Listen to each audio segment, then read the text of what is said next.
Hello friends, welcome to दृष्टि IQ. दोस्तों, आज की इस वीडियो में हम लोग पढ़ेंगे 22 से लेकर 31 अक्टूबर तक के मोस्ट इम्पॉर्टेंट करंट अफेयर्स। तो इस वीडियो के अंदर हम लोग अक्टूबर 2021 के लास्ट वीक से यानी कि 22 से लेकर 31 अक्टूबर तक के सारे इंपॉर्टेंट क्वेश्चंस इसी एक वीडियो के अंदर देखेंगे। तो इसमें हम लोग टोटल 50 क्वेश्चंस कवर करेंगे जो कि आपके आगामी परीक्षाओं के लिए काफ़ी महत्वपूर्ण होंगे। तो आपको इस वीडियो को बिल्कुल ध्यान से देखना है क्योंकि यहाँ से कोई भी क्वेश्चन आपकी परीक्षा में पूछा जा सकता है। इससे पहले हम लोगों ने 1 से लेकर के 21 अक्टूबर तक की करंट अफेयर्स को 3 वीडियोस के अंदर कवर किया था। तो आज की इस वीडियो में हम लोग देखेंगे अक्टूबर 2021 के लास्ट वीक की करंट अफेयर्स। तो आपके सामने यहाँ पर सबसे पहला क्वेश्चन है, 28 अक्टूबर को फेसबुक कंपनी का नाम बदलकर क्या कर दिया गया है। तो दोस्तों, सबसे पहले आपको इन क्वेश्चंस का आंसर खुद से सोचना है और उसके बाद मैं आपको बताऊंगा। तो फेसबुक कंपनी जो है अब इसका नया नाम हो गया है मेटा। दोस्तों, हाल ही में फेसबुक के जो सीईओ हैं मार्क जुकरबर्ग, इन्होंने ही अनाउंस किया है कि फेसबुक कंपनी का नाम अब बदल दिया गया है, अब इसका नाम हो गया है मेटा। तो यहाँ पर आपको ध्यान रखना है, फेसबुक जो सर्विस है जैसे इंस्टाग्राम और व्हाट्सएप है, इन सब का नाम नहीं बदला गया है, जबकि इन सब की जो पेरेंट कंपनी है जिसने इन सबको बनाया है यानी कि फेसबुक कंपनी, उसका नाम बदल कर दिया गया है मेटा। तो ये आपको ध्यान रखना है, यानी कि जो मेटा कंपनी है ये इन सब की पेरेंट कंपनी होगी। अमेरिका के पूर्व राष्ट्रपति डोनाल्ड ट्रंप ने किस नाम से अपना सोशल मीडिया प्लेटफॉर्म लॉन्च किया है।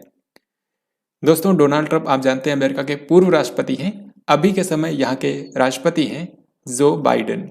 तो इनसे पहले जो राष्ट्रपति थे डोनाल्ड ट्रंप, इनको आपको पता है कि 2021 की शुरुआत में ही ट्विटर और फेसबुक से बैन कर दिया गया था। तो इसी के बाद अब इन्होंने अपना खुद का सोशल मीडिया प्लेटफॉर्म लॉन्च किया है जिसका नाम रखा गया है ट्रुथ सोशल।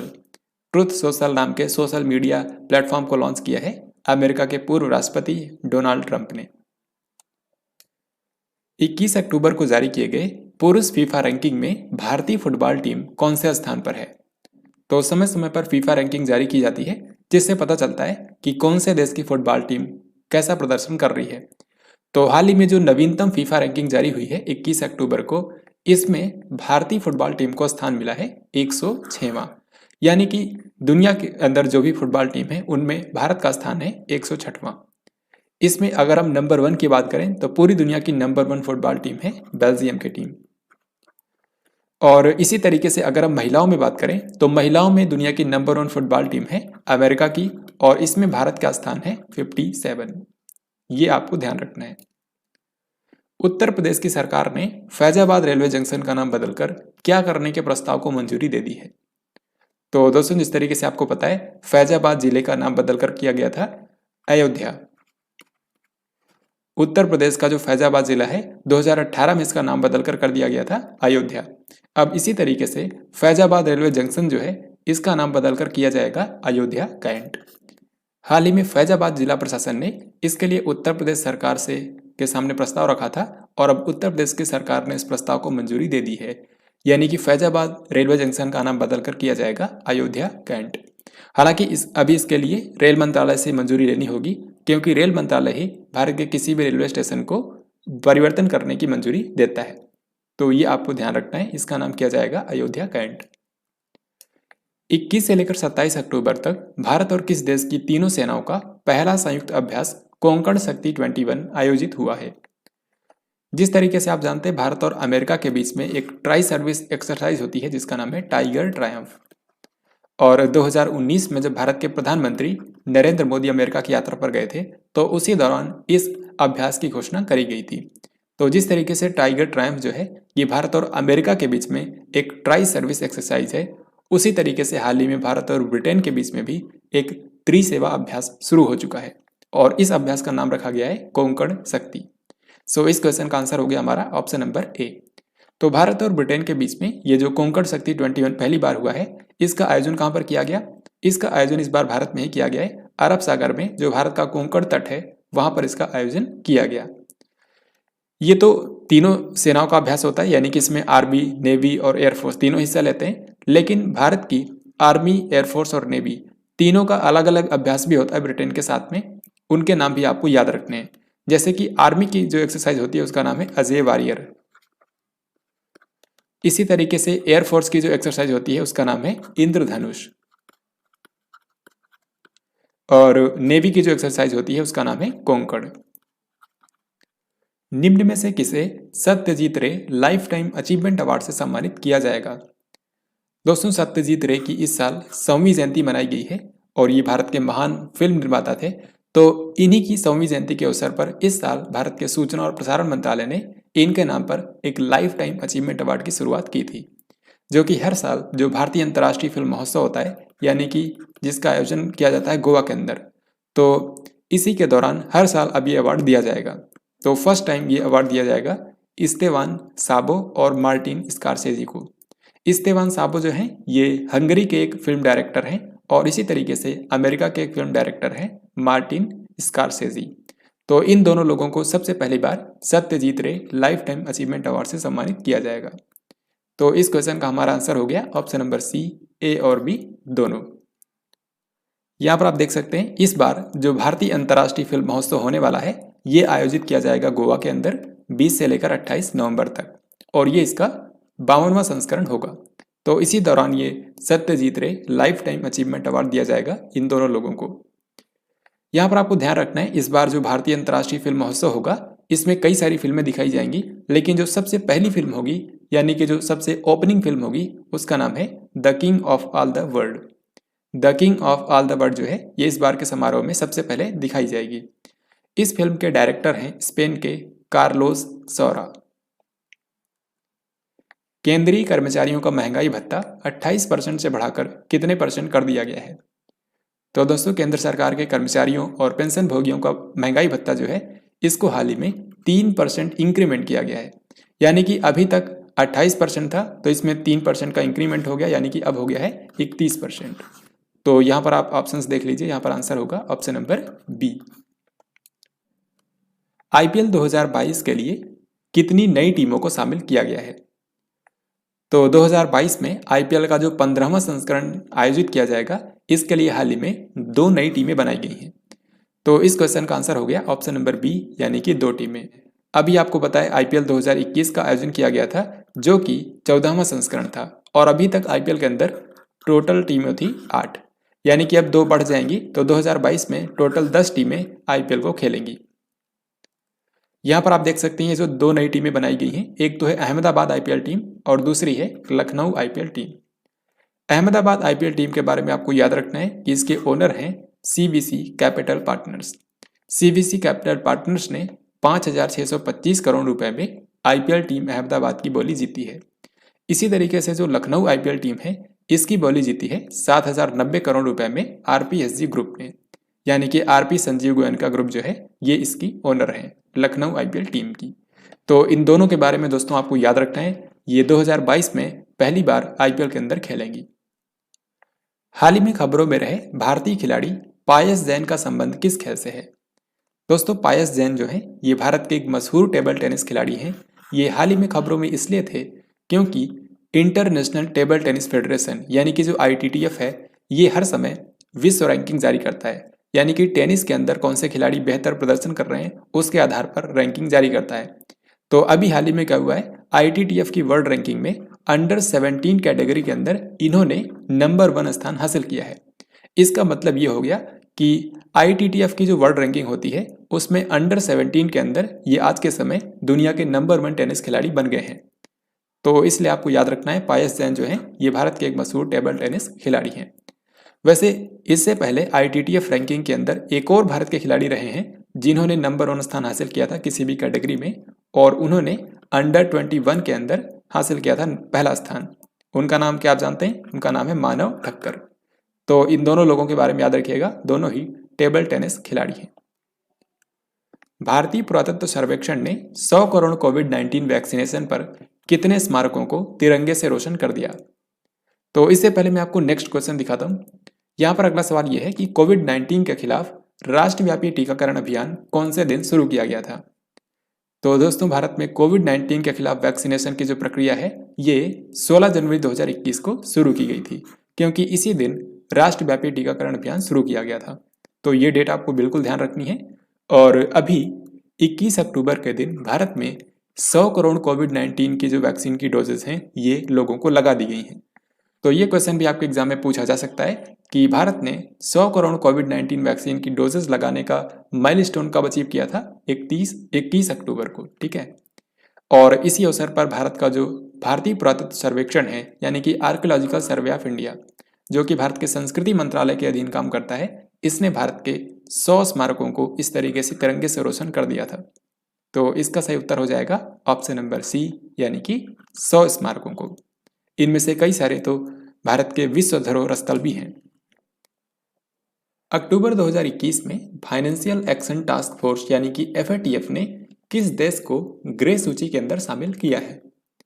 दोस्तों, फाइनेंशियल एक्शन टास्क फोर्स यानी कि जो FATF है, ये पेरिस के अंदर बेस्ड एक संस्था है। इसको G7 की कंट्रीज ने स्थापित किया था। ये दुनिया भर में मनी लॉन्ड्रिंग और आतंकवाद को धन मुहैया कराने के खिलाफ नीतियां बनाने का काम करती है। तो याद रखिएगा, FATF जो है इसका हेडक्वार्टर पेरिस में है। तो FATF जो है ये 3 तरीके की लिस्ट बनाता है। सबसे पहले है ब्लैक लिस्ट, फिर उसके बाद दूसरी लिस्ट होती है ग्रे लिस्ट और तीसरी होती है ग्रीन लिस्ट। ग्रीन लिस्ट के अंदर जो भी कंट्रीज हैं उनको जो IMF, वर्ल्ड बैंक या फिर ADB वगैरह हैं, इनसे आसानी से लोन मिल जाता है, कोई भी प्रॉब्लम नहीं होती है। लेकिन जिन कंट्रीज को FATF ग्रे लिस्ट के अंदर शामिल करता है, उनको ये जो संस्थान है ये लोन आसानी से नहीं देते हैं। फिर उसके बाद आता है ब्लैक लिस्ट। जो भी ब्लैक लिस्ट कंट्रीज होती हैं उनको ये संस्थान बिल्कुल भी लोन नहीं देते हैं, ठीक है। ग्रे लिस्ट के अंदर काफ़ी मुश्किल होता है लोन लेना और ग्रीन लिस्ट के अंदर आसानी से लोन लिया जा सकता है, जबकि ब्लैक लिस्टेड जो कंट्रीज हैं उनको कोई भी लोन नहीं देता है। तो अभी हाल ही में क्या हुआ है, अक्टूबर 2021 के अंदर 3 कंट्रीज को ग्रे लिस्ट के अंदर शामिल कर लिया गया है। एक तो है तुर्की, दूसरा है जॉर्डन और तीसरा है माली। तो इस क्वेश्चन का हमारा आंसर हो जाएगा ऑप्शन डी, यानी कि उपरोक्त सभी। और अगर हम पाकिस्तान की बात करें तो पाकिस्तान को 2018 में ही ग्रे लिस्ट के अंदर शामिल किया गया था, और क्योंकि इन्होंने आतंकवाद की फंडिंग के खिलाफ कोई विशेष कदम नहीं उठाया है, इसीलिए इनको अभी भी ग्रे लिस्ट के अंदर रखा गया है। तो याद रखिएगा, अक्टूबर 2021 के अंदर 3 देशों को इसमें शामिल किया गया है, तुर्की, जॉर्डन और माली। एडिडास ने इनमें से किस अभिनेत्री को अपना ब्रांड एम्बेसडर बनाया है? तो एडिडास जो है ये जर्मनी की एक स्पोर्ट वियर कंपनी है। इन्होंने हाल ही में भारतीय अभिनेत्री दीपिका पादुकोण को अपना ग्लोबल ब्रांड एम्बेसडर बनाया है। एडिडास की अगर हम बात करें तो एडिडास का एक अभियान भी है जिसका नाम है स्टे इन प्ले अभियान, और स्टे इन प्ले अभियान के लिए इन्होंने ब्रांड एम्बेसडर बनाया है भारत की मीराबाई चानू को। तो ये दोनों आपको अलग अलग याद रखने हैं। स्टे इन प्ले अभियान जो एडिडास का है, इसके लिए ब्रांड एम्बेसडर हैं मीराबाई चानू, लेकिन पूरी एडिडास कंपनी जो है इसके लिए ब्रांड एम्बेसडर बनाया गया है दीपिका पादुकोण को। चीन की स्मार्टफोन ब्रांड रियलमी ने किस क्रिकेटर को अपना ब्रांड एम्बेसडर अपॉइंट किया है? इसने हाल ही में भारत के क्रिकेटर KL राहुल को अपना ब्रांड एम्बेसडर बनाया है। KL राहुल आप जानते हैं पंजाब किंग्स के इस समय कप्तान हैं, जो IPL टीम पंजाब किंग्स है उसके ये कप्तान हैं। तो रियलमी ने हाल ही में KL राहुल को ही अपना ब्रांड एम्बेसडर बनाया है। आपको याद होगा KL राहुल ने इस बार के IPL के अंदर सबसे ज्यादा छक्के लगाए थे, टोटल 30 छक्के। 23 अक्टूबर को किसने श्रीनगर से शारजा के लिए सीधी उड़ान सेवा का शुभारंभ किया? तो दोस्तों, हाल ही में देखिए, श्रीनगर जो है ये जम्मू कश्मीर की समर कैपिटल है और शारजा जो है ये UAE का एक शहर है। तो इन दोनों शहरों के बीच में हाल ही में एक सीधी उड़ान सेवा का शुभारंभ किया गया है। और इसको किसने शुरू किया? इसकी शुरुआत की है भारत के गृह मंत्री अमित शाह ने। तो भारत के जो गृह मंत्री अमित शाह हैं ये हाल ही में 3 दिनों के लिए जम्मू कश्मीर की यात्रा पर गए थे, और जब से आर्टिकल 370 को रिमूव किया गया था जम्मू कश्मीर से, तब से अमित शाह की ये पहली जम्मू कश्मीर की यात्रा है। तो इस दौरान वहां पर इन्होंने कई सारी परियोजनाओं का उद्घाटन किया, शिलान्यास किया, और इसी बीच इन्होंने जम्मू कश्मीर के श्रीनगर से लेकर UAE के शारजा के बीच में सीधी उड़ान सेवा का शुभारंभ कर दिया है। तो ये आपको याद रखना है। इसमें जो पहली फ्लाइट रवाना की गई थी वो थी गो फर्स्ट की। आप जानते हैं गो फर्स्ट एयरलाइन जो है इसका नाम बदल दिया गया है, पहले इसका नाम होता था गो एयर, लेकिन अब इसका नाम है गो फर्स्ट। हाल ही में किस देश के माउंट एसो ज्वालामुखी में भयंकर विस्फोट हुआ है? तो माउंट एसो ज्वालामुखी जो है ये जापान का सबसे बड़ा एक्टिव वॉल्केनो है, और ये जापान के क्यूशु आइलैंड के ऊपर स्थित है। क्यूशु आइलैंड जो जापान का है, यहाँ पर है माउंट एसो ज्वालामुखी, जहाँ पर हाल ही में विस्फोट हुआ था। याद रखिए, जापान के नए प्रधानमंत्री बने हैं फूमियो किशिदा, और यहाँ की राजधानी टोक्यो है, करेंसी यहाँ की येन है। रक्षा मंत्रालय ने MK-54 टारपीडो की खरीद के लिए किस देश के साथ में अनुबंध किया है? तो MK-54 टारपीडो जो है इनको भारत खरीदेगा इंडियन नेवी के लिए अमेरिका से। तो यहाँ पर मैं आपको दिखाता हूँ, हाल ही में दो चीज़ों के लिए अमेरिका के साथ में अनुबंध किया गया है। एक तो है MK-54 टारपीडो और दूसरा है एक्सपेंडेबल चैफ एंड फ्लेयर्स। इन दोनों का इस्तेमाल किया जाएगा इंडियन नेवी के द्वारा। इसी के लिए हाल ही में भारत सरकार ने अमेरिका की सरकार के साथ में 423 करोड़ रुपए का कॉन्ट्रैक्ट किया है। ये जो MK-54 टारपीडो हैं ये एक मिसाइल की तरह होते हैं और इनका इस्तेमाल पानी के अंदर या फिर पानी की सरफेस के ऊपर किसी भी टारगेट को डिस्ट्रॉय करने के लिए इनका इस्तेमाल किया जाता है। तो ये मिसाइल की तरह ही होते हैं।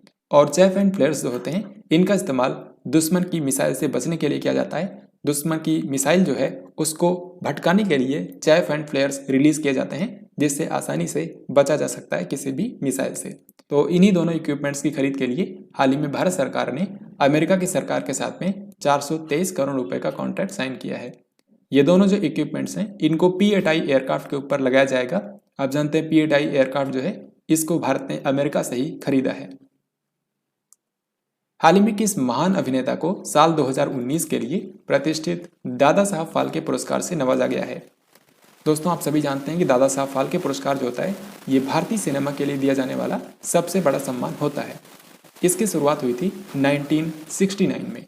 1969 के अंदर पहली बार जब ये दिया गया था तो ये दिया गया था देविका रानी को, और अभी लेटेस्ट साल 2019 के लिए दिया गया है रजनीकांत को, मशहूर एक्टर रजनीकांत।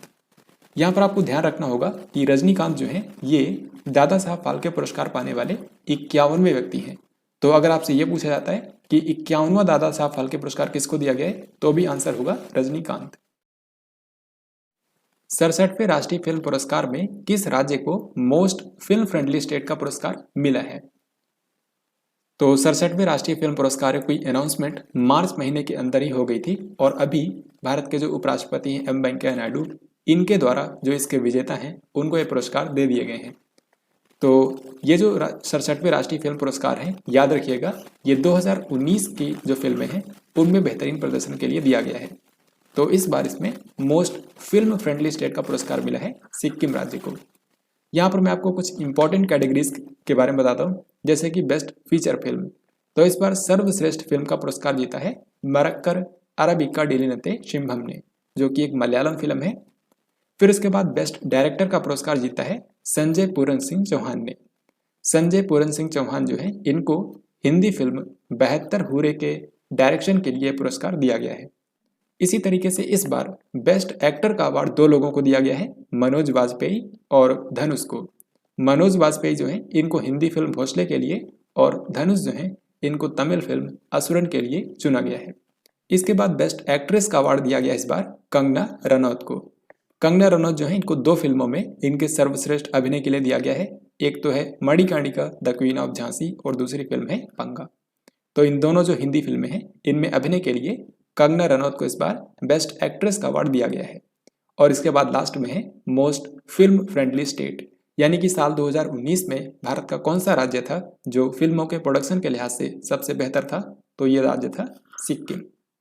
तो दोस्तों इन सभी कैटेगरीज के अंदर जो विनर्स हैं इनके नाम याद रखिएगा, क्योंकि अक्सर जो एग्जाम में क्वेश्चन पूछा जाता है वो नेशनल फिल्म अवार्ड के बारे में ही पूछा जाता है, क्योंकि इसको भारत सरकार खुद देती है। अब अगला सवाल देखते हैं। 28 अक्टूबर को कमीशन किए गए अपतटीय गश्तीपोत ICGS सार्थक को कौन से शिपयार्ड ने बनाया है? दोस्तों ICGS का मतलब होता है इंडियन कोस्ट गार्ड सर्विस, यानी कि ये जो जहाज है अपतटीय गश्तीपोत है इसका इस्तेमाल किया जाएगा इंडियन कोस्ट गार्ड के द्वारा। तो अभी हाल ही में इसको इंडियन कोस्ट गार्ड के अंदर कमीशन कर दिया गया है गोवा में। आपको सिर्फ इतना बताना है कि इसको कौन से शिपयार्ड ने बनाया है। तो अगर आपने हमारी डेली करंट अफेयर्स की वीडियोस देखी होंगी तो अब तक आपका इसका आंसर आ चुका होगा। इसका आंसर होगा गोवा शिपयार्ड लिमिटेड, क्योंकि एक सीरीज शुरू की गई थी जिसका नाम था समर्थ क्लास पेट्रोल वेसल। जो समर्थ क्लास में ऑफशोर पेट्रोल वेसल बनाए जा रहे हैं, टोटल 11 बनाए जाएंगे। इनमें से 6 को पहले बैच के अंदर बनाया जा चुका है और दूसरे बैच के अंदर 5 जहाज बनाए जा रहे हैं। दूसरे बैच में जो 5 जहाज बनाए जा रहे हैं इनमें से पहला है ICGS सचेत, फिर दूसरा है ICGS सुजीत, तीसरा है ICGS सजग, इसके बाद चौथा है ICGS सार्थक, जिसको हाल ही में कमीशन किया गया है, वो यही है चौथा वाला। और फिर जो पांचवा जहाज होगा इसमें वो होगा ICGS सक्षम। तो अभी तक इसमें 11, देखिए 6 तो पहले से ही कमीशन किए जा चुके हैं, बाकी 4 यहाँ पर अभी कमीशन कर दिए गए हैं और अभी एक ही सिर्फ इसमें बाकी है और वो है ICGS सक्षम। तो याद रखिएगा इन सभी को बनाया है कौन से शिपयार्ड ने, इसका नाम है गोवा शिपयार्ड लिमिटेड। हाल ही में किस राज्य की सरकार ने Shri Dhanvantari generic medical store योजना की शुरुआत की है? तो Shri Dhanvantari generic medical store योजना की शुरुआत की है छत्तीसगढ़ की सरकार ने। छत्तीसगढ़ के जो मुख्यमंत्री हैं भूपेश बघेल, इन्होंने हाल ही में Shri Dhanvantari generic medical store योजना की शुरुआत की है। इसके तहत इस तरीके से Shri Dhanvantari generic medical store जगह जगह पर खोले जाएंगे जहां पर सस्ते दामों पर जेनेरिक दवाएं उपलब्ध कराई जाएंगी। तो याद रखिएगा Shri Dhanvantari generic medical store योजना की शुरुआत की है छत्तीसगढ़ की सरकार ने। यहाँ पर इस समय कांग्रेस की सरकार है, मुख्यमंत्री भूपेश बघेल हैं और यहाँ के राज्यपाल हैं अनुसुईया उइके। अनुसुईया उइके जो है ये यहाँ की राज्यपाल है। भारत की पहली राज्य सरकार के स्वामित्व वाली वन्यजीव DNA परीक्षण प्रयोगशाला कौन से शहर में खोली गई है? दोस्तों अभी तक भारत के अंदर जो भी wild life DNA testing labs थी वो सभी केंद्र सरकार के स्वामित्व में थी, लेकिन ऐसा भारत में हाल ही में पहली बार हुआ है जब राज्य सरकार के स्वामित्व वाली एक वन्यजीव DNA परीक्षण प्रयोगशाला बनाई गई है। और यहाँ पर क्या होगा, यहाँ पर वन्य जीवों की DNA की जांच की जाएगी। तो ये हाल ही में खोली गई है महाराष्ट्र के नागपुर के अंदर। जो महाराष्ट्र के मुख्यमंत्री हैं उद्धव ठाकरे, उन्होंने हाल ही में इसका उद्घाटन किया है। दोस्तों आपको याद होगा इससे पहले अगस्त महीने के अंदर दिल्ली के रोहिणी में एक एनिमल DNA टेस्टिंग लैब की स्थापना की गई थी और वो दिल्ली की पहली एनिमल DNA टेस्टिंग लेबोरेटरी थी। तो इसके बारे में भी आपको याद रखना है। हाल ही में किस देश के राष्ट्रपति शौकत मिर्जियोयेव ने दूसरे कार्यकाल के लिए राष्ट्रपति चुनाव जीत लिया है? तो यहाँ पर आप जो देख रहे हैं इनका नाम है शौकत मिर्जियोयेव और ये इस समय उज्बेकिस्तान के राष्ट्रपति हैं। तो इन्होंने एक बार फिर से दूसरे कार्यकाल के लिए यहाँ का राष्ट्रपति चुनाव जीत लिया है। उज्बेकिस्तान के बारे में आप जानते हैं ये सेंट्रल एशिया का एक देश है। इसकी राजधानी है ताशकंद और यहाँ की करेंसी है उज्बेकिस्तानी सोम। 29 अक्टूबर से लेकर 2 नवंबर तक प्रधानमंत्री नरेंद्र मोदी कौन से 2 देशों की आधिकारिक यात्रा पर थे? तो अभी हाल ही में भारत के प्रधानमंत्री नरेंद्र मोदी 29 अक्टूबर से लेकर 2 नवंबर तक यानी कि 5 दिनों के लिए 2 देशों की यात्रा पर गए थे। और ये 2 देश कौन कौन से हैं? एक तो है इटली और दूसरा देश है ब्रिटेन। तो इस क्वेश्चन का हमारा आंसर हो गया option number C. PM Narendra Modi की इस 5 दिवसीय यात्रा का जो पहला चरण था वो था 29 से लेकर के 31 अक्टूबर तक का। और इस दौरान ये कहाँ पर थे? ये थे इटली के अंदर, क्योंकि इटली के अंदर इस साल 16वां G20 शिखर सम्मेलन हाल ही में आयोजित किया गया है। तो इसी में शामिल होने के लिए भारत से प्रधानमंत्री नरेंद्र मोदी यहाँ पर गए थे, क्योंकि इटली के जो प्रधानमंत्री हैं मारियो द्राघी, उन्होंने इनको इन्वाइट किया था। और G20 शिखर सम्मेलन में हिस्सा लेने के बाद इन्होंने इटली के जो प्रधानमंत्री हैं मारियो द्राघी, इनके साथ में एक द्विपक्षीय वार्ता का भी आयोजन किया। इसके बाद ये वेटिकन सिटी भी गए थे जहां पर इन्होंने पोप फ्रांसिस से मुलाकात की। तो इटली की यात्रा के बाद ये फिर गए ब्रिटेन में, वहीं से सीधे ब्रिटेन चले गए। और ब्रिटेन में क्या हुआ था, आप जानते हैं कि ब्रिटेन के ग्लासगो शहर में इस साल क्या आयोजित किया गया है? संयुक्त राष्ट्र का COP26 जलवायु परिवर्तन पर सम्मेलन। तो प्रधानमंत्री मोदी की इस यात्रा का दूसरा चरण था 1 से लेकर 2 नवंबर तक, और इस बीच इन्होंने COP26 शिखर सम्मेलन के अंदर हिस्सा लिया जो कि ब्रिटेन के ग्लासगो में आयोजित किया गया। ब्रिटेन के जो प्रधानमंत्री हैं बोरिस जॉनसन, उन्होंने ही इनको इन्वाइट किया था। तो बोरिस जॉनसन के साथ में प्रधानमंत्री नरेंद्र मोदी ने एक द्विपक्षीय वार्ता का भी आयोजन किया है। तो प्रधानमंत्री नरेंद्र मोदी की इस विजिट के बारे में याद रखिएगा, डेफिनेटली यहाँ से कोई ना कोई क्वेश्चन पूछा जाएगा। तो इसी से रिलेटेड यहाँ पर एक क्वेश्चन पूछा गया है कि पीएम नरेंद्र मोदी ने किस सम्मेलन में हिस्सा लेने के लिए 29 से लेकर 31 अक्टूबर तक इटली की यात्रा की है? तो स्पेशली यहाँ पर इटली की यात्रा से रिलेटेड क्वेश्चन पूछा गया है कि इटली की यात्रा इन्होंने कौन से सम्मेलन में हिस्सा लेने के लिए की थी? तो इसका सही आंसर होगा ऑप्शन बी, यानी कि 16वां G20 शिखर सम्मेलन। 16वां G20 शिखर सम्मेलन जो है ये हाल ही में इटली की राजधानी रोम में आयोजित किया गया था और इसी में शामिल होने के लिए पीएम नरेंद्र मोदी ने इटली की यात्रा की है। पीएम नरेंद्र मोदी ने किस सम्मेलन में भाग लेने के लिए 1 से लेकर 2 नवंबर तक ब्रिटेन की यात्रा की। अब यहाँ पर ब्रिटेन की यात्रा के बारे में पूछा जा रहा है कि यहाँ पर इन्होंने कौन सी सम्मेलन में हिस्सा लेने के लिए भाग लिए थे। तो इस क्वेश्चन का आंसर भी आप इजीली कर सकते हैं। इसका आंसर होगा ऑप्शन नंबर सी, यानी कि COP26 जलवायु सम्मेलन। संयुक्त राष्ट्र द्वारा जो हर साल जलवायु परिवर्तन पर शिखर सम्मेलन होता है, उसका इस साल 26वां संस्करण आयोजित किया गया है, जिसको बोलते हैं COP26 सम्मेलन। तो इस क्वेश्चन का आंसर होगा ऑप्शन नंबर सी। 29 अक्टूबर को आयोजित किए गए 14वें अर्बन मोबिलिटी इंडिया सम्मेलन 2021 का विषय क्या है?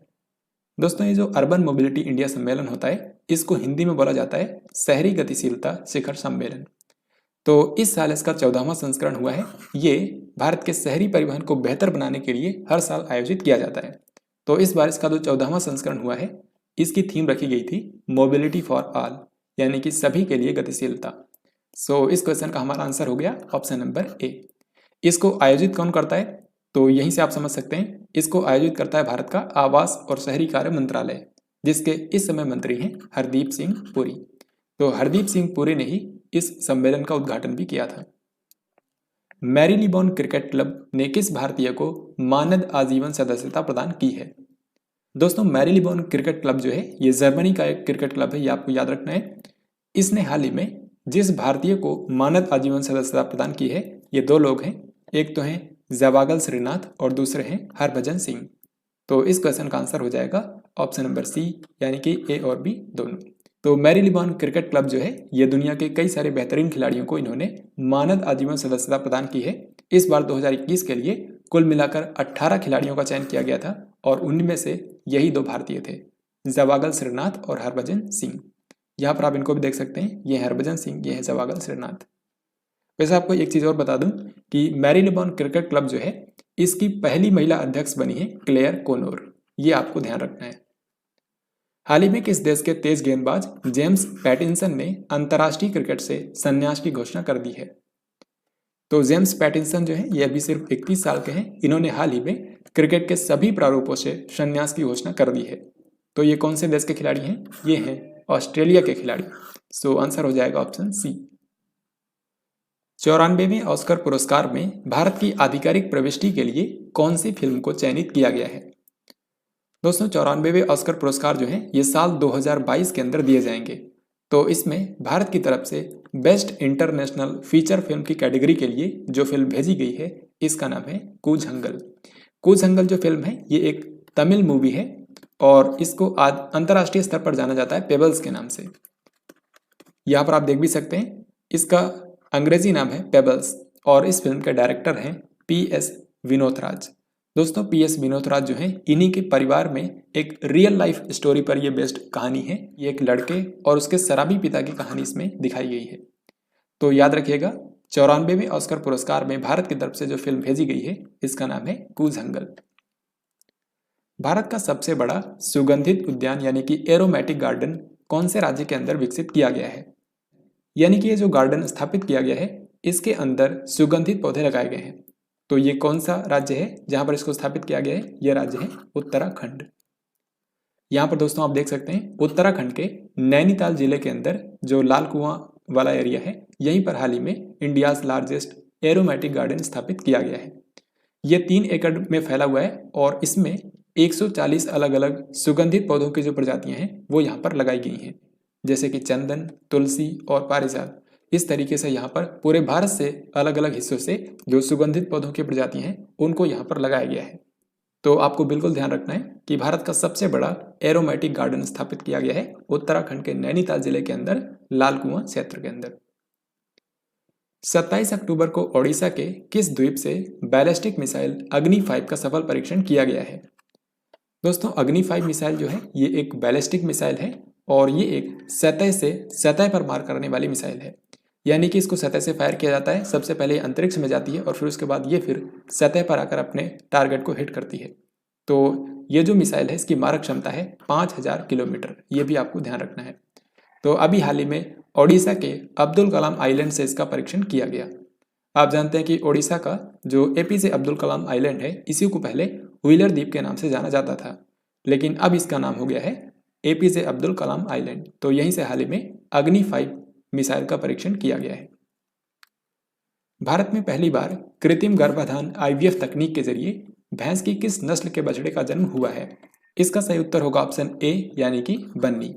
तो यहाँ पर आप देख सकते हैं भैंस की जो बन्नी नाम की नस्ल है इसने हाल ही में IVF तकनीक के जरिए पहले बछड़े को जन्म दिया है। IVF का मतलब होता है इन विट्रो फर्टिलाइजेशन, इसी को टेस्ट ट्यूब तकनीक भी कहा जाता है। तो टेस्ट ट्यूब तकनीक के जरिए भारत में पहली बार भैंस की किसी भी नस्ल ने बछड़े को जन्म दिया है और ये भैंस की कौन सी नस्ल है? इसका नाम है बन्नी। ये मेनली भारत के गुजरात राज्य में पाई जाती है।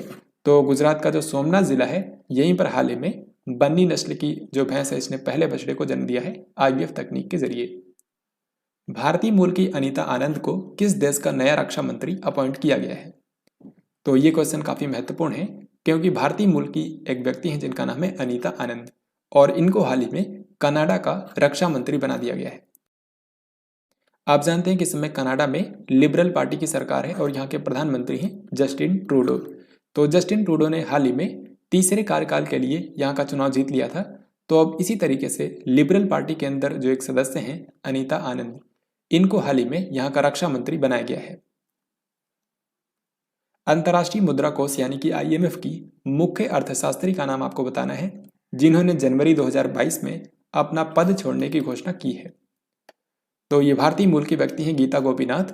ये इस समय अंतर्राष्ट्रीय मुद्रा कोष यानी कि IMF की मुख्य अर्थशास्त्री हैं, चीफ इकोनॉमिस्ट। तो इसका आंसर हो जाएगा ऑप्शन नंबर सी। इन्होंने जनवरी 2022 से अपना पद छोड़ने की घोषणा कर दी है। IMF जो है इसका हेडक्वार्टर अमेरिका की राजधानी वाशिंगटन DC में है और इसके जो हेड हैं यानी कि इसके जो मैनेजिंग डायरेक्टर हैं उनका नाम है क्रिस्टलिना जॉर्जिएवा। किस राज्य की सरकार ने श्रमिकों को सब्सिडी वाले ई-वाहन प्रदान करने के लिए गो ग्रीन योजना की शुरुआत की है? तो इसका सही उत्तर होगा ऑप्शन नंबर बी यानी कि गुजरात। तो गुजरात के जो नए मुख्यमंत्री हाल ही में बने हैं भूपेंद्र भाई पटेल, इन्होंने हाल ही में राज्य के अंदर एक नई योजना शुरू करी है जिसका नाम है गो ग्रीन योजना और इसके तहत जो श्रमिक हैं, राज्य के जो कामगार हैं, उनको सब्सिडी वाले इलेक्ट्रिक वाहन प्रदान किए जाएंगे। यानी कि अगर जो राज्य के श्रमिक हैं वो इलेक्ट्रिक टू व्हीलर खरीदते हैं तो उनको उस पर सरकार के द्वारा सब्सिडी प्रदान की जाएगी। गो ग्रीन योजना के तहत अनाउंस किया गया है कि इसमें किसी भी श्रमिक को इलेक्ट्रिक टू व्हीलर की खरीद पर मैक्सिमम 30,000 रुपए का जो सब्सिडी है ये प्रदान किया जा सकता है। मैक्सिमम 30,000 रुपए की सब्सिडी गुजरात सरकार के द्वारा दी जाएगी। भारतीय निर्वाचन आयोग ने सभी मतदान केंद्रों की डिजिटल मैपिंग के लिए कौन सा मोबाइल ऐप लॉन्च किया है? तो दोस्तों हाल ही में भारतीय निर्वाचन आयोग ने एक मोबाइल ऐप लॉन्च किया है जिसका नाम है गरुड़। यहाँ पर आप देख सकते हैं इस मोबाइल एप्लीकेशन का लोगो ये है। तो गरुड़ नाम का जो मोबाइल एप्लीकेशन है इसके ऊपर जो बूथ लेवल के ऑफिसर हुए हैं उनके द्वारा किसी भी मतदान केंद्र का जो वहाँ की स्थिति है यानी कि उसकी लोकेशन और उसकी फोटोज वगैरह इस मोबाइल एप्लीकेशन पर अपलोड की जाएंगी। तो इस तरीके से भारत के सभी मतदान केंद्रों की डिजिटल मैपिंग की जाने वाली है ताकि पेपर वर्क को कम से कम किया जा सके। भारतीय निर्वाचन आयोग में जो इस समय भारत के मुख्य चुनाव आयुक्त हैं उनका नाम है सुशील चंद्रा। 26 अक्टूबर से लेकर 1 नवंबर तक आयोजित किए गए सतर्कता जागरूकता सप्ताह 2021 का विषय क्या है? तो हाल ही में 26 अक्टूबर से लेकर के 1 नवंबर तक विजिलेंस अवेयरनेस वीक 2021 मनाया गया, यानी कि सतर्कता जागरूकता सप्ताह। यह भ्रष्टाचार के खिलाफ सभी की भागीदारी सुनिश्चित करने के लिए हर साल आयोजित किया जाता है। इसको भारत का जो केंद्रीय सतर्कता आयोग है यानी कि सेंट्रल विजिलेंस कमीशन, इसके द्वारा इसको आयोजित किया जाता है। तो इस बार ये 26 अक्टूबर से लेकर 1 नवंबर तक आयोजित किया गया। इसकी थीम रखी गई थी स्वतंत्र भारत एट 75, सत्यनिष्ठा से आत्मनिर्भरता, यानी कि इंडिपेंडेंट इंडिया एट 75, यहाँ पर सेल्फ रिलायंट विद इंटीग्रिटी। तो इस क्वेश्चन का आंसर होगा ऑप्शन नंबर डी। अब इसी के साथ हम लोग देखते हैं इस महीने के आखिरी वीक में जो इंपॉर्टेंट डेज मनाए गए हैं और उनकी जो भी थीम है वो यहाँ पर हम लोग देखेंगे। सबसे पहले 23 अक्टूबर को मनाया गया विश्व हिम तेंदुआ दिवस। हिम तेंदुआ यानी कि स्नो लेपर्ड जो है, इसके संरक्षण के बारे में जागरूकता फैलाने के लिए हर साल 23 अक्टूबर को मनाया जाता है विश्व हिम तेंदुआ दिवस। दोस्तों हिम तेंदुआ यानी कि स्नो लेपर्ड जो है ये भारत के 2 राज्यों या फिर केंद्र शासित प्रदेशों का स्टेट एनिमल भी है। एक तो है लद्दाख जिसने हाल ही में डिक्लेयर किया है और दूसरा है हिमाचल प्रदेश। फिर इसके बाद 24 अक्टूबर को दो इंपॉर्टेंट डेज मनाए गए हैं। संयुक्त राष्ट्र दिवस, क्योंकि इस दिन यूनाइटेड नेशन की स्थापना का दिन होता है। 24 अक्टूबर 1945 को यूनाइटेड नेशंस की स्थापना हुई थी। तो आप देख सकते हैं इस साल 76 साल कंप्लीट हो गए हैं। इसी तरीके से हर साल 24 अक्टूबर को ही मनाया जाता है विश्व पोलियो दिवस। तो पोलियो बीमारी की रोकथाम के लिए जागरूकता फैलाने हेतु हर साल 24 अक्टूबर को मनाया जाता है वर्ल्ड पोलियो डे। इस बार इसकी थीम रखी गई है delivering on A promise. Delivering on A promise. वैसे आपको बता दूं, पोलियो जो है ये दुनिया भर से खत्म हो गया है। सिर्फ दो ही कंट्री बचे हैं जहां पर पोलियो आज भी मौजूद है। एक तो है पाकिस्तान और दूसरा है अफगानिस्तान। फिर 27 अक्टूबर को मनाया गया इन्फेंट्री दिवस, यानी कि पैदल सेना दिवस। दोस्तों, ये जो दिवस होता है इसको भारतीय सेना मनाती है, क्योंकि 27 अक्टूबर 1947 को भारतीय सेना ने पहली बार कश्मीर घाटी के अंदर प्रवेश किया था और वहां पर उसने पाकिस्तान को पीछे धकेल दिया था। तो इसीलिए हर साल 27 अक्टूबर को पैदल सेना दिवस यानी कि इन्फेंट्री दिवस मनाया जाता है। इस बार 75वां इन्फेंट्री दिवस मनाया गया है। फिर इसके बाद 31 अक्टूबर को दो इंपॉर्टेंट डेज मनाए गए हैं। विश्व शहर दिवस यानी कि वर्ल्ड सिटीज डे, जिसकी इस बार थीम रखी गई है better city better life. Better city better life. और इसी तरीके से भारत के अंदर मनाया जाता है राष्ट्रीय एकता दिवस यानी कि नेशनल यूनिटी डे। तो ये आप जानते हैं सरदार वल्लभ भाई पटेल जी का जन्मदिन होता है। इसी दिन हर साल 31 अक्टूबर को राष्ट्रीय एकता दिवस मनाया जाता है। इस साल सरदार वल्लभ भाई पटेल की 146वीं जयंती मनाई गई है। और आपको याद होगा 2018 में जब इनकी 143वीं जयंती मनाई गई थी, तो उस अवसर पर दुनिया की सबसे ऊंची स्टैचू ऑफ यूनिटी, इसका अनावरण किया गया था और इसकी ऊंचाई है 182 मीटर। अब इसके बाद अगला सवाल है, हाल ही में भारत के गृह मंत्री अमित शाह ने किस राज्य के अंदर मुख्यमंत्री घसियारी कल्याण योजना का शुभारंभ किया है? तो इसका सही आंसर होगा ऑप्शन नंबर बी यानी कि उत्तराखंड। तो अभी भारत के जो गृह मंत्री अमित शाह ये एक दिन के लिए उत्तराखंड की यात्रा पर गए थे और वहां पर इन्होंने मुख्यमंत्री घसियारी कल्याण योजना का शुभारंभ किया है। इस योजना के तहत उत्तराखंड राज्य के अंदर जो पहाड़ी क्षेत्रों में महिलाएं रहती हैं, जो कि दूर दराज के क्षेत्रों में जाती हैं अपने जानवरों के लिए चारा लाने हेतु, तो उनकी इसके तहत मदद की जाएगी, क्योंकि उनको इसके जरिए उनके घर पर ही हरा चारा उपलब्ध कराया जाएगा पैकेट्स में। तो ये सब किया जाएगा मुख्यमंत्री घसियारी कल्याण योजना के तहत। इसको शुरू किया गया है उत्तराखंड राज्य में। उत्तराखंड में बीजेपी की सरकार है, यहाँ के मुख्यमंत्री हैं पुष्कर सिंह धामी, और यहाँ के कुछ समय पहले नए यहाँ के राज्यपाल भी बने थे जिनका नाम है लेफ्टिनेंट जनरल गुरमीत सिंह। 25 अक्टूबर को पीएम नरेंद्र मोदी ने किस शहर के अंदर पीएम आयुष्मान भारत स्वास्थ्य अवसंरचना मिशन की शुरुआत की है? तो 25 अक्टूबर को प्राइम मिनिस्टर नरेंद्र मोदी उत्तर प्रदेश की एक दिन की यात्रा पर गए थे और वहां पर इन्होंने सबसे पहले इन्होंने सिद्धार्थ नगर को विजिट किया था। और सिद्धार्थ नगर जो जिला है, यहाँ से इन्होंने उत्तर प्रदेश के 9 मेडिकल कॉलेजों का उद्घाटन किया। फिर इसके बाद ये गए वाराणसी, और वाराणसी में इन्होंने लगभग 5200 करोड़ रुपए की कई सारी परियोजनाओं का उद्घाटन किया, कई का शिलान्यास किया। और इसी दौरान इन्होंने वाराणसी उत्तर प्रदेश शहर से ही एक राष्ट्रव्यापी योजना का शुभारंभ किया है, जिसका नाम है पीएम आयुष्मान भारत स्वास्थ्य अवसंरचना मिशन। तो इसका आंसर हो जाएगा ऑप्शन नंबर डी। ये जो PM Ayushman Bharat health infrastructure mission है, इसके आप नाम से ही समझ सकते हैं कि इसका मेन मकसद है कि भारत के अंदर स्वास्थ्य क्षेत्र में जो बुनियादी ढांचे में कमियां हैं उनको दूर करना है। इसके तहत भारत के हेल्थ केयर इंफ्रास्ट्रक्चर को मजबूत बनाने के लिए अगले 5 सालों में 64,000 करोड़ रुपए भारत के हेल्थ केयर सेक्टर में लगाए जाएंगे। इस मिशन के अंदर देश के स्वास्थ्य क्षेत्र में बुनियादी ढांचे में सुधार के लिए इन सभी संस्थानों की स्थापना की जाएगी, जैसे कि भारत में national institution for one health की स्थापना की जाएगी। भारत में 4 नए नेशनल इंस्टीट्यूट्स ऑफ वायरोलॉजी की स्थापना की जाएगी। फिर इसी तरीके से WHO का जो साउथ ईस्ट एशिया रीजन है, इसके लिए एक रीजनल रिसर्च प्लेटफॉर्म की स्थापना की जाएगी, यानी कि एक क्षेत्रीय शोध प्लेटफॉर्म की स्थापना की जाएगी। फिर इसके बाद 9 बायोसेफ्टी लेवल 3 की लेबोरेटरीज स्थापित की जाएंगी और भारत के अंदर 5 नए regional national centre for disease control की स्थापना की जाएगी। तो आपको ध्यान रखना है कि PM Ayushman Bharat health infrastructure mission जो है, इसकी शुरुआत की है भारत के प्रधानमंत्री नरेंद्र मोदी ने। कहां से की है? उत्तर प्रदेश के वाराणसी से। हाल ही में पीएम नरेंद्र मोदी ने 25 अक्टूबर को किस राज्य के अंदर 9 मेडिकल कॉलेजों का उद्घाटन किया है? तो जैसा कि मैंने आपको बताया, पीएम नरेंद्र मोदी 25 अक्टूबर को उत्तर प्रदेश की यात्रा पर गए थे और यहाँ पर इन्होंने उत्तर प्रदेश का जो सिद्धार्थनगर जिला है यहीं से उत्तर प्रदेश के 9 मेडिकल कॉलेजों का उद्घाटन किया है।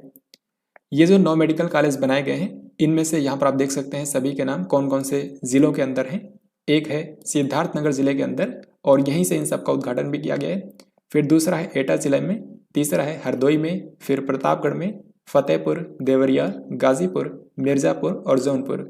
तो इन सभी जिलों के अंदर मेडिकल कॉलेज बनाए गए हैं जिनका उद्घाटन किया गया प्राइम मिनिस्टर नरेंद्र मोदी के द्वारा। 25 अक्टूबर को पीएम नरेंद्र मोदी इनमें से किस शहर के लिए 5200 करोड़ रुपए से अधिक की विकास परियोजनाओं का उद्घाटन किया? तो इसका आंसर अभी मैंने आपको बताया कि पीएम नरेंद्र मोदी ने इनका जो संसदीय क्षेत्र है वाराणसी, इस शहर के लिए 5200 करोड़ रुपए से अधिक की विकास परियोजनाओं का हाल ही में उद्घाटन किया है। निम्न में से कौन से 4 देशों ने एक नया चतुर्भुज आर्थिक मंच शुरू करने का फैसला किया है?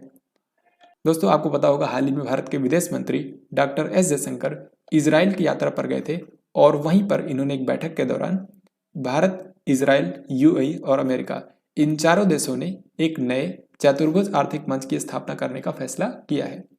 तो ये जो चारों देश हैं ये इसके तहत आपस में आर्थिक सहयोग करेंगे। ये देश हैं भारत, इजराइल, यूएई और यूएसए। सो इस क्वेश्चन का आंसर हो गया ऑप्शन नंबर ए। 23 अक्टूबर को भारत की किस मशहूर फिल्म अभिनेत्री का 79 वर्ष की आयु में निधन हो गया है? तो इसका सही आंसर होगा ऑप्शन नंबर बी यानी कि मीनू मुमताज।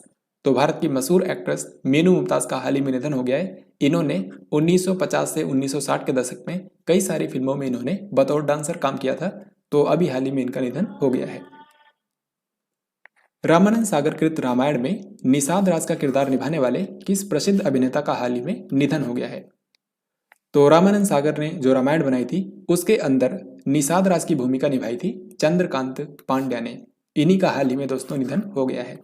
इससे पहले आपको पता होगा रावण का किरदार निभाने वाले अरविंद त्रिवेदी का निधन भी अक्टूबर महीने में ही हो गया था। तो इन दोनों लोगों के बारे में आपको ध्यान रखना है।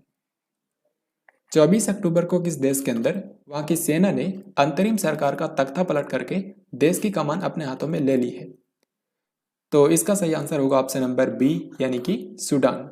दोस्तों सूडान जो कंट्री है ये अफ्रीका महाद्वीप के उत्तरी हिस्से में स्थित है। इसकी राजधानी है खार्तूम और यहाँ की करेंसी है सूडानीज पाउंड।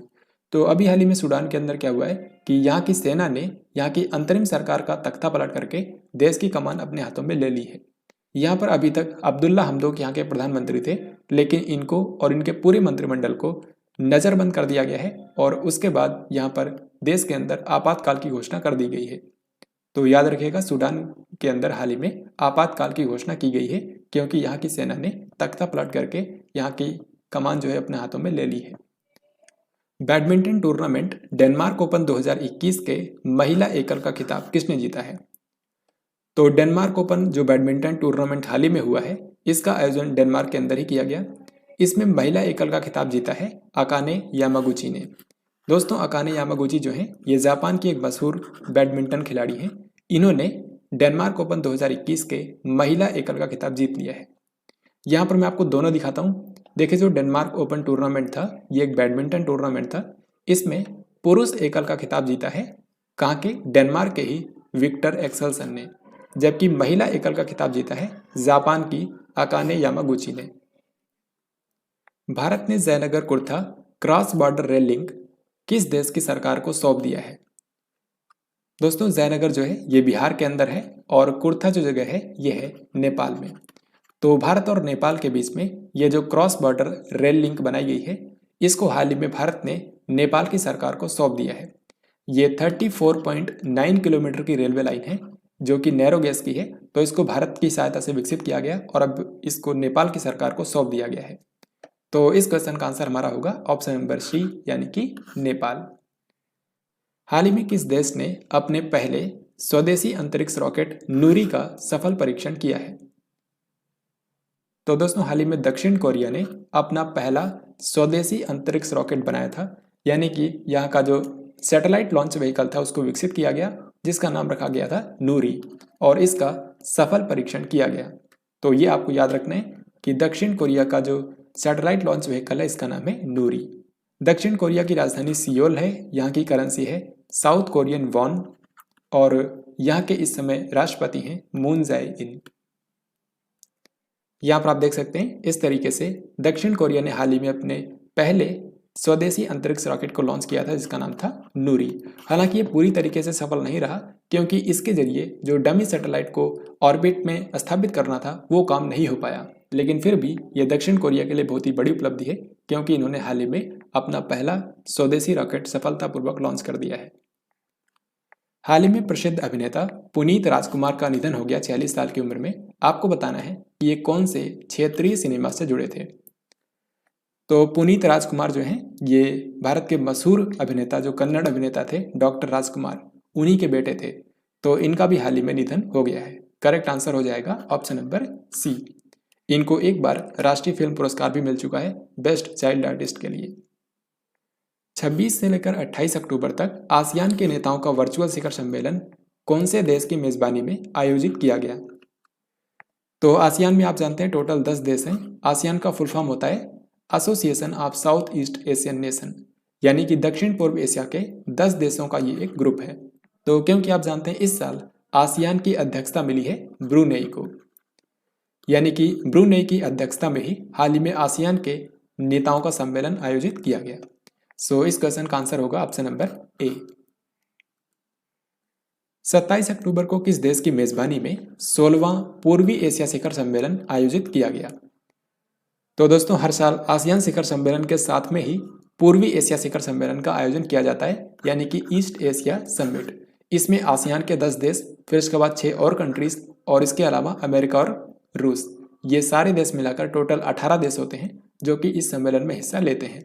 इसी को बोला जाता है ईस्ट एशिया समिट। तो इसका मेजबान वही होता है जो कि आसियान का होता है, यानी कि इस बार है ब्रुनेई। तो ब्रुनेई की अध्यक्षता में हाल ही में 16वां पूर्वी एशिया शिखर सम्मेलन आयोजित किया गया। और क्योंकि आप इसमें देख सकते हैं भारत भी है, तो भारत से प्रधानमंत्री नरेंद्र मोदी ने भी इसमें वर्चुअली हिस्सा लिया। अब इसी तरीके से यहाँ पर अगला सवाल है 28 अक्टूबर को आयोजित किए गए 18वें आसियान भारत शिखर सम्मेलन में किसने भारत की तरफ से हिस्सा लिया। तो दोस्तों जैसा कि आप जानते हैं आसियान में ये सारे 10 देश हैं, लेकिन इनमें भारत शामिल नहीं है। तो क्योंकि भारत आसियान का मेंबर नहीं है, लेकिन भारत आसियान का एक डायलॉग पार्टनर है और इसी के लिए हर साल भारत और आसियान के बीच में एक अलग से शिखर सम्मेलन होता है जिसका नाम है आसियान भारत शिखर सम्मेलन। तो इस बार इसका 18वां संस्करण आयोजित किया गया जिसमें भारत की तरफ से हिस्सा लिया है भारत के प्रधानमंत्री नरेंद्र मोदी ने। यह सम्मेलन भी वर्चुअली आयोजित किया गया। अब यहाँ पर दोस्तों आपको इस क्वेश्चन के अंदर बताना है कि एशियाई देश ब्रुनेई जो है इसमें भारत का अगला उच्चायुक्त किसको अपॉइंट किया गया है। तो ब्रुनेई जिसके पास इस साल के लिए आसियान की अध्यक्षता है, यहाँ पर हाल ही में भारत के नए उच्चायुक्त बन गए हैं आलोक अमिताभ डिमरी। सो इस क्वेश्चन का हमारा आंसर होगा ऑप्शन नंबर डी। ये अभी तक किर्गिस्तान में भारत के राजदूत थे, लेकिन अब इनको ब्रुनेई के अंदर यहाँ का अगला उच्चायुक्त बना दिया गया है। जोसेफ ए कुशमैन अवार्ड के लिए चुने जाने वाले पहले भारतीय कौन बन गए हैं। तो इसका सही आंसर होगा ऑप्शन नंबर ए, यानी कि डॉक्टर राजीव निगम। दोस्तों डॉक्टर राजीव निगम जो है ये CSIR की गोवा के अंदर एक लैब है जिसका नाम है NIO, यानी कि नेशनल इंस्टीट्यूट ऑफ ओशिनियोग्राफी। तो इसी के ये पूर्व मुख्य वैज्ञानिक रहे हैं जिनको हाल ही में साल 2022 के लिए जोसेफ ए कुशमैन अवार्ड के लिए चुना गया है।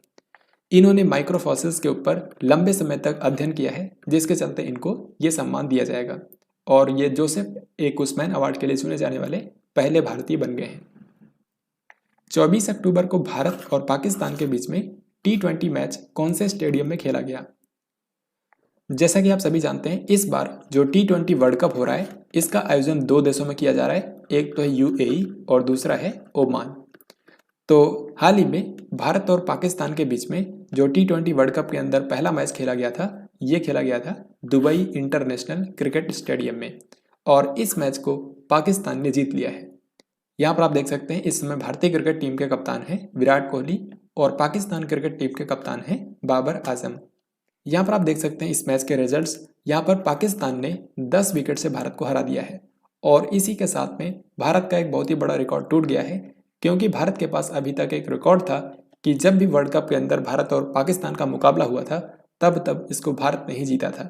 लेकिन पहली बार अब पाकिस्तान ने भारत को हरा दिया है। इस T20 वर्ल्ड कप से पहले 12 बार भारत और पाकिस्तान का मुकाबला हुआ था वर्ल्ड कप के अंदर, चाहे फिर वो ODI की बात हो या फिर T20 के अंदर। इनमें से 7 मैच ODI फॉर्मेट के हैं और 5 मैचों में भारत और पाकिस्तान का मुकाबला हुआ था T20 वर्ल्ड कप के अंदर। और ये 6वां T20 वर्ल्ड कप था जिसमें पाकिस्तान ने भारत का यह सिलसिला तोड़ दिया है, क्योंकि ये पूरे मैच जो है ये भारत ने ही जीते थे और इस बार पाकिस्तान ने इसको जीत लिया है। तो अब हम लोग अगला सवाल देखते हैं।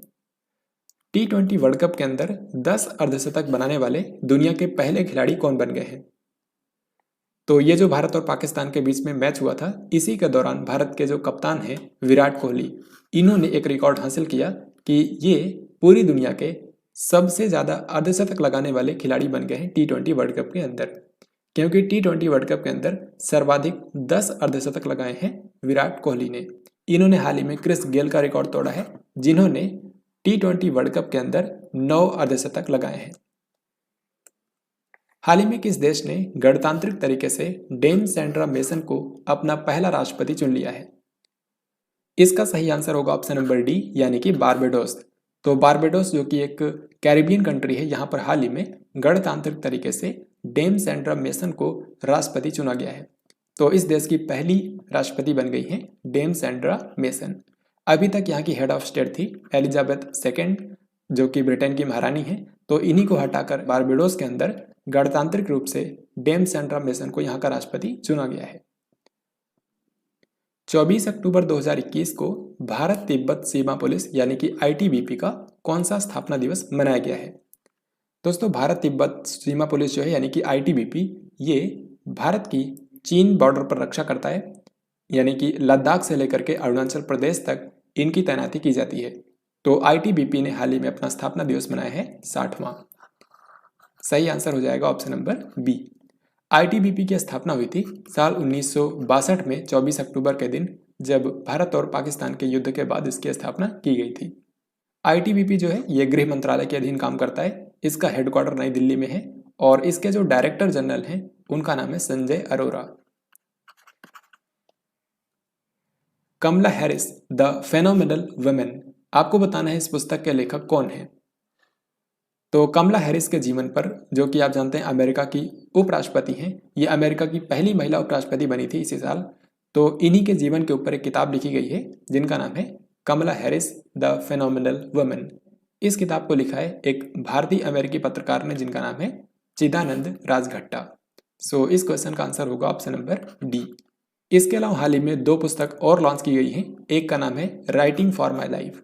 दोस्तों, राइटिंग फॉर माई लाइफ जो पुस्तक है ये मशहूर लेखक रस्किन बॉन्ड की पुस्तक है और इसमें इन्हीं की जो रचनाएं हैं, जो दुनिया भर में सबसे ज़्यादा फेमस रचनाएं हैं, उनका संकलन इस किताब के अंदर किया गया है।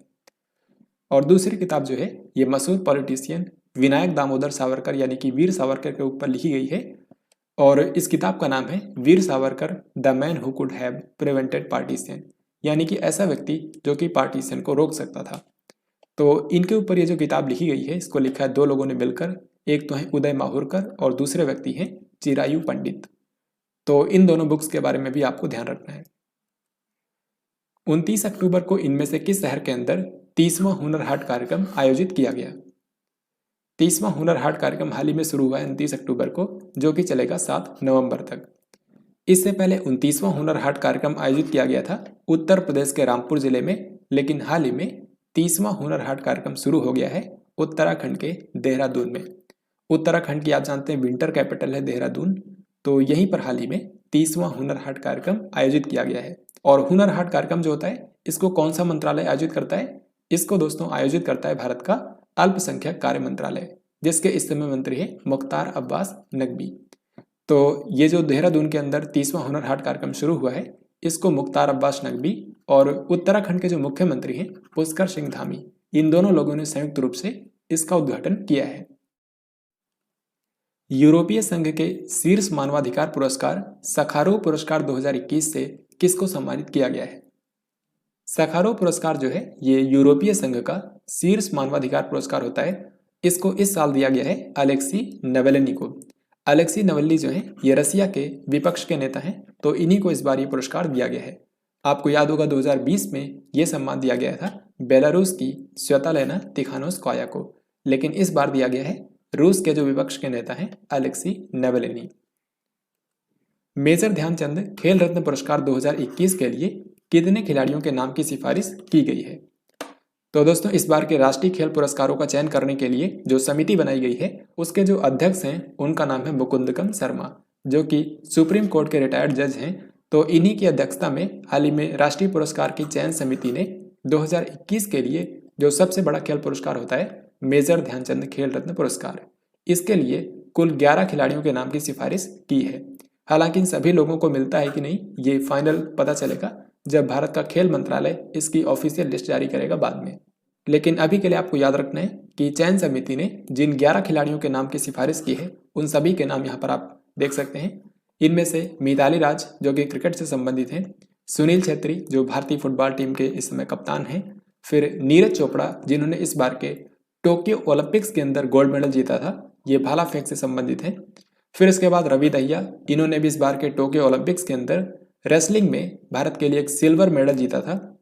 इसके बाद फिर PR श्रीजेश हैं जो कि आप जानते हैं भारतीय हॉकी टीम के गोलकीपर हैं। इस बार के टोक्यो ओलंपिक्स में 41 सालों के बाद में भारत को एक ब्रॉन्ज मेडल दिलाने में इनका काफ़ी अहम योगदान था। तो इनको भी इस बार के सबसे बड़े खेल पुरस्कार के लिए सिफारिश किया गया, इनका नाम भी। फिर इसके बाद लवलीना बोरगोहेन जो कि असम की एक बॉक्सर हैं, इनको भी आप जानते हैं इस बार इन्होंने टोक्यो ओलंपिक्स के अंदर ब्रॉन्ज मेडल जीता था, तो इनके नाम की भी सिफारिश की गई है।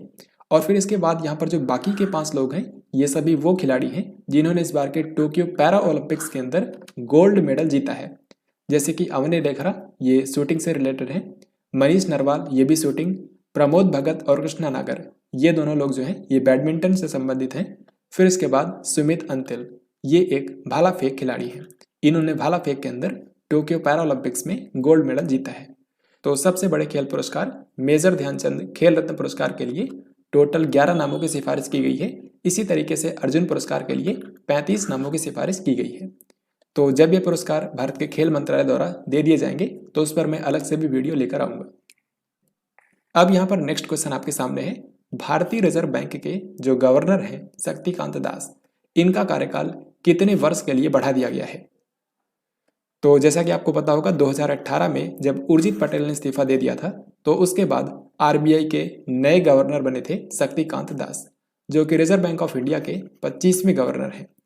तो क्योंकि इनको 2018 में अपॉइंट किया गया था, यानी कि 2021 में इनका 3 साल का कार्यकाल समाप्त हो जाएगा दिसंबर में, तो इसीलिए हाल ही में इनका कार्यकाल 3 और साल के लिए बढ़ा दिया गया है। सो इस क्वेश्चन का आंसर होगा ऑप्शन नंबर C यानी कि 3 वर्ष। RBI भारत का सेंट्रल बैंक है और इसका हेडक्वार्टर है मुंबई के अंदर। तो दोस्तों ये था आज का लास्ट क्वेश्चन। आई होप कि आपने इस वीडियो को बिल्कुल ध्यान से देखा होगा। अब यहाँ पर मैं आपसे इसी वीडियो से रिलेटेड 2 क्वेश्चंस पूछूंगा जिनके राइट आंसर आप सभी को कमेंट बॉक्स में लिखकर बताने हैं। तो पहला सवाल यहाँ पर यह है कि 30 और 31 अक्टूबर को G20 समूह के नेताओं का सम्मेलन जो है ये कौन से शहर में आयोजित किया गया? तो यहाँ पर आपका जो भी राइट आंसर हो कमेंट बॉक्स में लिखकर बताना है। फिर दूसरा सवाल यह है कि 21 अक्टूबर को जारी पुरुष फीफा रैंकिंग में कौन से देश ने नंबर 1 स्थान हासिल किया है? यहाँ पर आपको यह भी बताना है कि भारत का स्थान कौन सा है। तो इस तरीके से आज की इस वीडियो में हम लोगों ने अक्टूबर 2021 के आखिरी सप्ताह के सभी इंपॉर्टेंट करंट अफेयर्स को यहाँ पर कवर कर लिया है। आपने देखा ये सारे क्वेश्चंस काफ़ी महत्वपूर्ण हैं। तो आई होप आपको ये वीडियो पसंद आया होगा, और अगर आपको ये वीडियो पसंद आया है तो इस वीडियो को लाइक और शेयर ज़रूर करें। इस वीडियो में आपका स्कोर कितना रहा कमेंट बॉक्स में लिखकर ज़रूर बताएं। हम मिलेंगे नेक्स्ट वीडियो के अंदर, तब तक के लिए जय हिंद, वंदे मातरम।